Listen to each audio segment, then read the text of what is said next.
As decisões informadas começam aqui.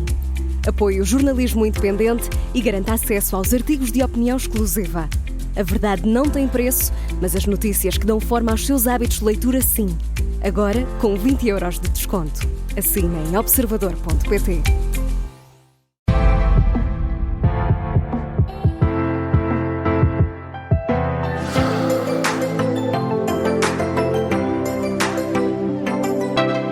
Seja bem-vindo ao Aprender a Comer, aqui na Rádio Observador, sempre com a nutricionista Mariana Chaves. Olá, Mariana. Olá, Nelson. Olha, e hoje vamos falar de uma coisa que eu gosto muito. Eu gostei do título que tu escolheste para este episódio do Aprender a Comer, queijo, vilão ou herói da nossa alimentação. E até eu fiquei aqui dividido, porque às vezes ouvimos falar mal do queijo, que é mau para a saúde. É isso que vamos tentar perceber se é ou não.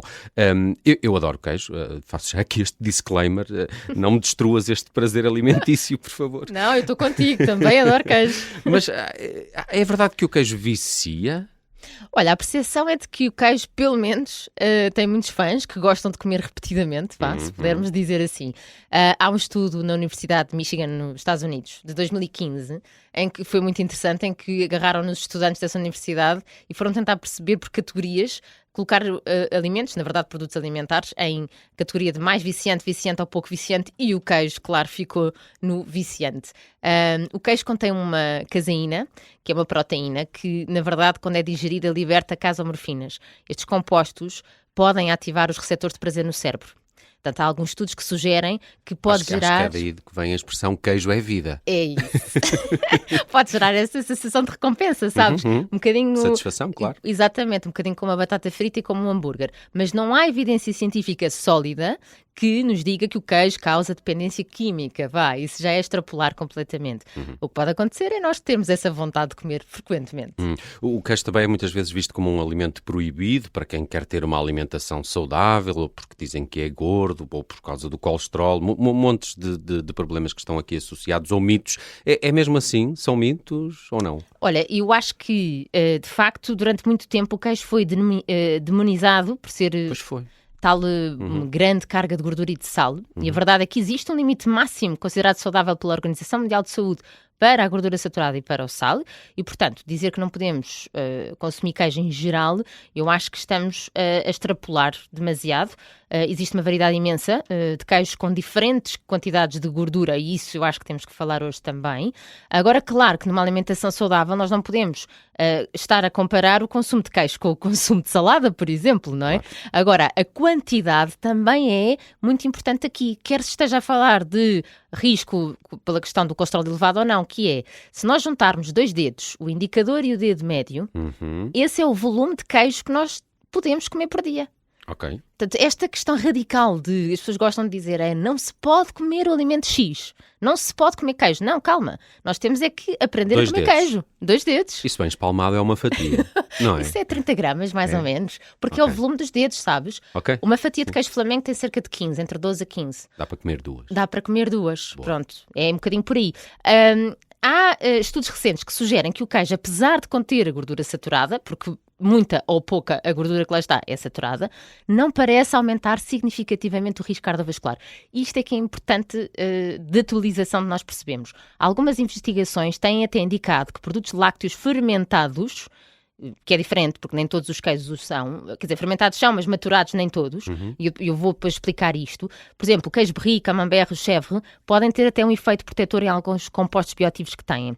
Portanto, dependendo do tipo de queijo, da quantidade de queijo, nós não podemos colocar tudo no mesmo saco. Aliás, há um número crescente de estudos científicos a mostrar que o consumo de queijo até pode ter uma relação inversa ao risco cardiovascular. Isto quer dizer que até pode ser benéfico? Sim. Isto, se não comermos muito, não é? Sim, sempre a falar nestas quantidades, atenção, mas que as pessoas não têm que pensar no 880, nestas quantidades. Há um estudo, cada vez há mais estudos sobre isto, não é? Há uma meta-análise de 2017 do European Journal of Nutrition que concluiu que o consumo de queijo está associado a uma redução de 10% do risco de doença cardiovascular. Eu sei que há muita gente a levantar o sobrolho neste momento. Até eu. Mas a verdade é esta, é porque as pessoas não podem fazer uma ligação direta, até porque não é isoladamente. Ninguém fez um estudo a dizer vou consumir 2 kg de queijo por dia e isso vai-me reduzir o risco cardiovascular. Não é isto que estamos a dizer. É nas quantidades consideradas normais, com o resto da alimentação que todos temos que ter, e se temos um risco cardiovascular, portanto um colesterol elevado, por exemplo, temos outras coisas que temos que fazer. Aumentar o consumo de vegetais, principalmente ricos em fibra insolúvel, por exemplo, vegetais verdes. Temos que aumentar a aveia, temos que aumentar o consumo de peixe, de sementes, de frutos secos, de controlar o açúcar. O açúcar faz aumentar o colesterol em excesso. Portanto, não vamos diabolizar de repente o queijo como se esse é que tivesse a ser o causador. Também queria dizer que outra coisa, que houve aqui um estudo mesmo com uma quantidade diária específica de 40 gramas no American Journal of Clinical Nutrition 2018, porque há pessoas que gostam depois de verificar. Com 40 gramas de queijo estava relacionado com menor risco de AVC. Por isso é não esquecer que o queijo é uma boa fonte de proteína, de cálcio. Obviamente que temos que tentar entender aqui que tipos de queijo é que nos podemos... E falavas aí da questão do colesterol, mas também associamos às vezes a hipertensão arterial. É também mito esta associação entre o queijo e a hipertensão arterial? Portanto, na hipertensão arterial, as recomendações são... Aí já estamos a falar do sal, não é? É reduzir o sal. E claro que o queijo é um produto que tem sal. Muito mais do que os vegetais, novamente. Porque eu acho que, se eu fizer esta comparação tão dispara, as pessoas conseguem entender. O problema, claro, é o sal. Para quem tem hipertensão, o melhor é escolher as variedades com menor teor de sal, como ricota, mozzarella, requeijão. Aí, quando vamos olhar para um Flamengo ou um queijo feta, já tem um teor de sal mais elevado. O que isto quer dizer é que, provavelmente, têm que consumir em menor quantidade, e algumas dicas que nós podemos dar, porque... Como eu disse já, é que mais do que retirar, às vezes também é equilibrar com o que comemos. Consumir, por exemplo, vegetais diuréticos como pepino e aipo, ao mesmo tempo que comemos um queijo. Por exemplo, pode ser pepino fermentado, como se fosse uns pickles. Ou pepino cru, bom, à miniatura e tudo. Também aumentar o consumo de alimentos ricos em potássio, que faz excretar o sódio, e, portanto, estamos a falar de banana. Um compensa o outro. Isso. Eu adoro banana com queijo. Isso. Num pão. Já falámos disso, exatamente. Banana, portanto, cá está a conjugação perfeita, a banana com queijo. Os vegetais verdes escuros também são ricos em potássio. Consumir aveia, como também já falámos, portanto, isso é importante. Eu quero dizer aqui, também para nós pormos em perspectiva, a OMS recomenda um consumo diário de sal abaixo de 5 gramas. Então vamos lá tentar olhar para os produtos. 100 gramas de queijo Flamengo tem 1,3 gramas de sal. Okay. Claro que agora dizíamos, então ótimo, podemos comer meio quilo... 100 gramas, não convém, não é? Não convém, mas imagina... Se ficássemos pelas 2 fatias... Se vamos olhar para a gordura saturada, que tem que ser menos de 20% do nosso valor calórico diário, ou seja, idealmente não passar dos 22 gramas... com 120 gramas de queijo Flamengo, chegamos a esses 22 gramas. Portanto, claro que não é o indicado comer 100 gramas de queijo Flamengo. Está bastante acima da quantidade. Estamos aqui a falar em estarmos a cumprir as 30, no limite para os adultos 50, crianças 40. Olha, há aqui depois muitas diferenças, que é os queijos que são gordos, magros, meios gordos. Há aqui uma melhor opção, o queijo fresco também. Há aqui muitas variedades. Como é que podemos distinguir em termos de qual é que nos faz menos mal à saúde? Isso, olha, eu acho que é importante as pessoas conseguirem categorizar, e existe uma legislação portuguesa, decreto-lei, que indica mesmo quais é que são os queijos gordos, qual é a percentagem, queijos meios gordos e magros. Então, agora temos é que encaixar aqui os queijos para as pessoas, quando escolhem, saberem, e na verdade também é importante perceber-se que, se eu adoro um queijo que é mais gordo, eu tenho é que consumir menos frequentemente. E menos quantidade. Menos quantidade, claro. Mas não tem que deixar de comer. Portanto, o que é um queijo gordo? De acordo com a legislação, mais de 45% de gordura em extrato seco. E quais são?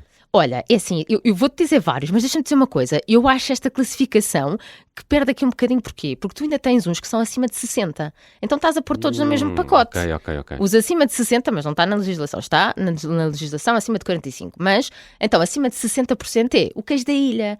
parmesão, o manchego, quanto mais duro, mais gordo. Mais gordo, exato. Estes são os 3 queijos mais calóricos de todos. Depois, ainda na categoria de gordos, acima de 45%, vais ter o brie, o camembert, o queijo da serra. O queijo da serra é sempre tido assim na cabeça das pessoas como um dos mais gordos. É, e também é, não é? Está nesta categoria. O queijo curado, da ovelha, por exemplo. Agora, o queijo meio gordo vai ser aquele que vai ter entre 25% a 45% de gordura. Será o queijo flamengo regular, por exemplo. Mas quando temos um queijo flamengo que diz menos 50% de gordura, já não entra nesta categoria, já entra como a categoria com menos quantidade de gordura. Depois temos também nesta do meio gordo o emmental, o queijo de azeitão, o mozzarella, entram aqui nos queijos meios gordos. Pensei que o mozzarella era dos magros. Não, é meio porque gordo. É branco, okay. Né? E a nossa associação. Mas na verdade não. Magro é o fresco, então? O magro, normalmente queremos que tenha menos de 10% de gordura. É o fresco, é o requeijão, é o cottage, é o ricota, que são vertentes do queijo fresco e do requeijão. Ainda assim, dentro destas categorias, ainda encontras uns com mais e outros com menos gordura.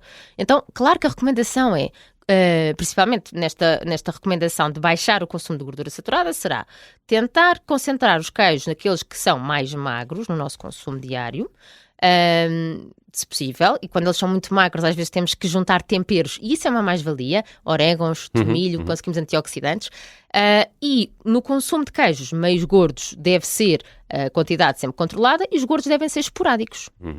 Mariana Chaves, não fica por aqui a nossa história com o queijo, porque vamos voltar a queijo nos próximos episódios do Aprender a Comer. Já sabe que este fica disponível nas plataformas de podcast e para quem o ouve no Spotify há sempre uma pergunta da Mariana Chaves relacionada com o tema de hoje. Falamos de queijo e vamos continuar a falar para a semana. Estamos aqui a tentar perceber se é vilão ou herói nesta nossa alimentação. Até para a semana, Mariana. Até para a semana, Nelson. Obrigada.